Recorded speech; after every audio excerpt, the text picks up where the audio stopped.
منکر نکیر کے بارے میں مستند حدیث ہیں اور اس پر ہمارا ایمان ہے کہ قبر میں سوال پوچھا جائے گا. اللہ تعالیٰ ہمارے لیے وہ سوال آسان کرے. قدر کے بارے میں ایک کامنٹ کر دوں جو میں کرتا رہا ہوں، وہ یہ ہے کہ یہاں ہمارے ملک میں جتنے لوگوں نے قدر کے بارے میں سوال کیا اور کسی ملک میں کبھی کسی نے میرے ساتھ نہیں کیا، اور میں اس کی وجہ سمجھنے کی کوشش کر رہا تھا اور مجھے کچھ باتیں سمجھ میں آئی ہیں. ہماری قوم کے اندر ایک عجیب مایوسی آ چکی ہے جس کو ہم قدر کی وجہ سے قدر کو بلیم دیتے ہیں. ہماری قسمت ہی ایسی ہے، یہ ہماری قدر میں لکھا ہوا ہے. اب قدر کے بارے میں آج بس اس کو بس دعا ہی بدل سکتی ہے، اور پھر اب دعا واقعی بدل سکتی ہے کہ نہیں بدل سکتی.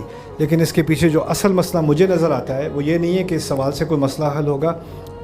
بالکل احترام، پورے احترام کے ساتھ میں کہوں گا کہ جن مشکلات کا ہمیں سامنا کرنا ہوتا ہے نا، ہم اس کا سامنا کرنے کے بجائے اس کو قدر کہہ کے پیچھے بیٹھ جاتے ہیں اور پھر کہتے ہیں دعا کے ذریعے یہ مسئلہ حل ہوگا. اور یہ ہمارا ایک مرض بن چکا ہے، دعا کا غلط استعمال. صحابہ نے اسلحہ تیار کیا، فوج تیار کی، دشمن کا سامنا کرنے جانے لگے ہیں، پھر دعا کی ہے. گھر بیٹھے دعا نہیں ہو رہی. جب تک آپ تیاری نہ کرو اور آگے نہ بڑھو، پھر اس کے بعد دعا آتی ہے ربنا ثبت اقدامنا، افرغ علینا صبرا وثبت اقدامنا.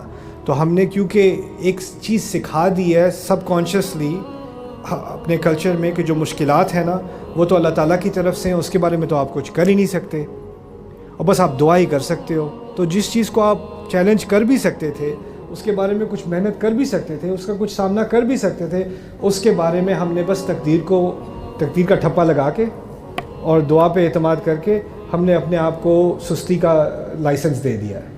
دیکھیے، اگر آپ کسی سے کہتے کہ فرعون کی اتنی سٹیبل حکومت ہے، اتنی اس کی مستحکم حکومت ہے جس سے باقی حکومتیں ٹکرانے سے ڈرتی تھیں، اور آپ ایک انسان کو کہو کہ جا کے فرعون کو جا کے چیلنج کرو، دیکھیں میرے چیلنج کرنے سے کیا ہو جائے گا. بس دعا کریں کہ اللہ اس حکومت کو گرا دے کسی نہ کسی طرح. یہ تو اللہ کی قدر میں ہے کہ ہزاروں سال سے ان فرعونہ کی حکومت چل رہی ہے. میں کہاں جاؤں، میری بات سے کیا فرق پڑ جائے گا. اللہ تعالیٰ نے فرعون کو گرانے کے لیے پوری فوج نہیں بھیجی، پورے ریسورسز نہیں بھیجے، ایک انسان کو بھیجا ہے، اور وہ انسان بھی ایک سوٹی کے ساتھ اور ایک اس کے بھائی کے ساتھ جو وہاں فرعون کی کورٹ میں غلام مانے جاتے ہیں، اس کے ساتھ بھیجا ہے. کیوں؟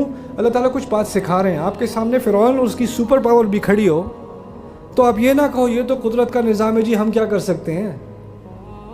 پہلے تو جاؤ، سامنا تو کرو، اور سامنا کرتے سے پہلے دعا کون سی دعا سکھائی ہے؟ رب اشرح لی صدری ویسر لی امری، میرے دل کو، میرے سینے کو کھول دے اور میرا کام میرے لیے آسان کر دے.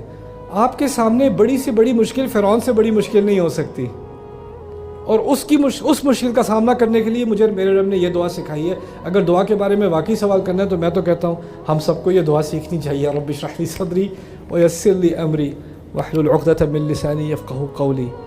تو ہمیں پتہ چلے کہ ہم مشکلات کا سامنا کیسا کریں. اسی لیے میں کہتا ہوں کہ اگر ہم قرآن کی طرف واپس آ جائیں نا اور قرآن سے ہم واقعی نصیحت لینا شروع کر دیں، ہمارا تمام حقیقت کے بارے میں نظریہ بدلنا شروع ہو جائے گا انشاءاللہ.